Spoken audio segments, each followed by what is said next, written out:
Yan, magandang hapon po, Honorable Barangay Captain Maricon Bolon ng Barangay Mandali, Mubo. Right po, Kapitana, may gandang hapon po. Maayong hapon pa. Maayong hapon man po. Okay, to si Kapitana Kapanayamin, at medyo masadyain. Mas maganda siguro kung walang mask kayo, Kapitana, at maganda siguro, na smiling face kayo eh. Ayun, hindi na si Kapitana. At siyempre kasama rin po niya si Honorable Barangay Kagawad Racy Villamor. Yan. Pangilan po kayo na kagawad dito sa Bayan ng Mubo? Dito po mismo sa Mandali. Po. Top na chair ka? Hindi naman. Pang-5 po. Pang-5. Okay. Yan. So, unahin natin ang pasagutin yung ina ng barangay, siyempre. Ng Barangay Mandali, si Honorable Barangay Captain Maricon. Kapitana, yung may tatanong ko lang po kasi, yung pinupokus na rin dito, yung mga nagawa na natin sa barangay natin, sa kabila ng pandemya, ano-ano na po ba yung mga na nagawa natin at mga gagawin pa po kung sakasakali? So, ang mga nagawa po namin ngayong may pandemya, syempre po, una-una po sa tanan. So, bali po, ginaparan po namin sa mga tao na amo po ini na niya na may pandemya, dapat po magsunod po kita sa mga kung ano po ang mga patakaran sa naton po presidente na kung ano pa man po na para po sa ikakaayo po sa naton barangay, dapat po sundon po naton. Yun about sa health protocol. Ano po ba yun? Sa pagsusot ng face mask, social distancing. So, gusto sabihin, bawal po ba dito ang pagtitipon-tipon o gathering? Opo. So, bawal maligo ng sabay-sabay. Sa ilog, di ba? Kasi ito ay sa Mandali, ilog dito no? Opo. Then, ano pa po, Kapitana? Wala naman pong napapabalita nga nag-positibo dito sa barangay ninyo sa COVID. Wala naman po. So, kung sakali man may mga padating po galing ng Manila o ibang lugar, meron na po kayong pasilidad para sa mga LSI po natin? Opo. So, saan po yan nakabase? Sa namin po, Ayun niyo pong yung pasilidad po niyo, facility po ninyo para sa LSI, saan niyo po kina-quarantine? sa Lumang barangay hall. dati po na barangay hall. Okay, saan kagawad? Sa lumang barangay Sa hall? lumang barangay hall. Sa Purok Size. Purok size. Lawiswis. Lawiswis. Yan, kumbaga malayo sa mga Mga pamahay. Okay, pero wala pa naman na totaling nag-positibo sa COVID. Then siguro may mga naka-quarantine na rin naman doon sa inyo pong quarantine facility. Sa ngayon po, wala. Yung mga nakarang araw. Meron po. So, thanks God at wala naman positive po. Maliban po diyan, Kapitana, siyempre sa hirap po ng panahon ngayon, dahil nga sa pandemya na to, sa crisis na to, dala nitong COVID, ano-ano pong mga ayuda ang naibahagi na natin sa kanila? So, bali po ang mga ayuda po niyan po. Bali po sa hali po sa Ma'am Olga.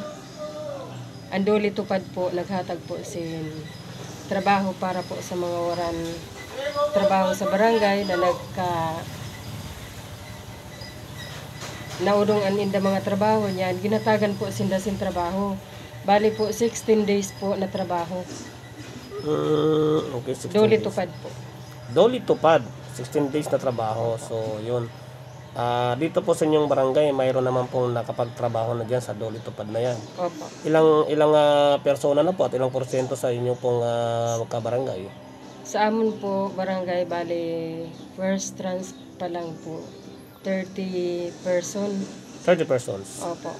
So, magkakano po ang kanilang nakuha na bail? 310 and Daily. daily. Yun, 310 ang daily. So, maganda. Siguro sa may mga susunod pa po yan sa second trans. Siguro po. Sana. Mas maayos ang trabaho. Okay. Iba naman siguro. Iba naman po. Ibang persona naman. So, magandang proyekto ng Doli tupad. So, maliban po dyan, ano-ano pa po, Kapitana?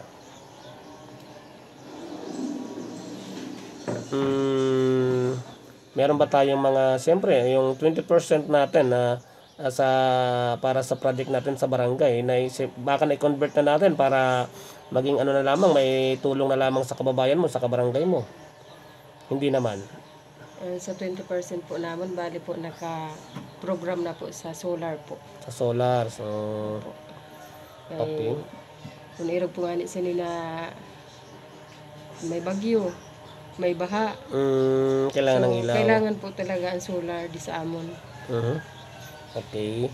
Oh, yan, wala na po, maliban po diyan. Nagagawa kita sa ano para sa vaccine. Ayun, si Kagawad. Opo, Kagawad Race, ano po yun? Parang ano kami sin para sa vaccine. Sa vaccine. Sa 30. Nasa ano yung kwanta para ano. Sa calamity namon. Sa Calamity Fund. Okay, Calamity Fund. Tapos, Anong ginagawa mo sa so, okay na po yun, ano, Kapitana, Kagawad. Ano-ano pa po yung mga target natin sa mga susunod na itong mga buwan or taon, kung sakasakali, na sana makalusot na tayo na itong pandemya na to, dala ni COVID, ano? Ano mga plano po natin? Walang plano? Walang plano. Hindi, kasi siyempre may maganda tayong na para sa ating kabarangay. Kasi malay mo, magkaroon tayo ng livelihood program na maisangguni natin kay Mayor Donnie Salvacion. Kasi yung Mayor natin napaka-aktibo eh. Lahat ng napagkakaisahan po natin sa barangay, isangguni po ninyo sa kanya, insigida, suportahan kayo kung anong gusto nyong ipaabot sa inyong kabarangay. Yan po tayo pumukus. Nakita ko po napakatulin gumalaw ng ating mayor sa ngayon. Gumagawa po kami ng mga resolution para po ipaabot sa amon palangga na mayor para po mabuligan man po namon barangay. Yun. Resolution, mapagkaisahan ninyo. Okay. So, maliban po doon, wala na. Okay na. Wala ka bang ipaparating sa ating panawagan kaya sa ating mga kabarangay? Kapitana, Kagawad. Ikaw, Kagawad, may papanawagan ka? Para sa akin lang po. Total kami na baksina, gusto lang namin po na sa mga kababayo namin o sa mga iba man na baryo na sana lahat sila ay magpa-vaccine para sa ikakabuti nila, and then para matapos na itong pandemic. Kasi napakahirap maggalaw na kakaunti pa lang ang mayroon vaccine. Okay. Sa ngayon nga, parang tigil naman yung pagtiyanggi-tiyanggi dito sa Mobo dahil nga sa hindi sila sumusuot ng face mask at saka ang distancing. Bilang nagatiyanggi, parang nahirapan din ako kasi wala naman pagkukunan ng pang araw-araw. Okay. Yan lang po, gusto ko sana lahat sila magpabaksin para din sa kabutihan ng nakakarami. Yun, okay, good, very good. Kayo po, Kapitana, panawagan po ninyo. So, sabi ko po sa amon barangay na dapat po magpabakuna na po sinda para po sa protection sa inda po kalusugan.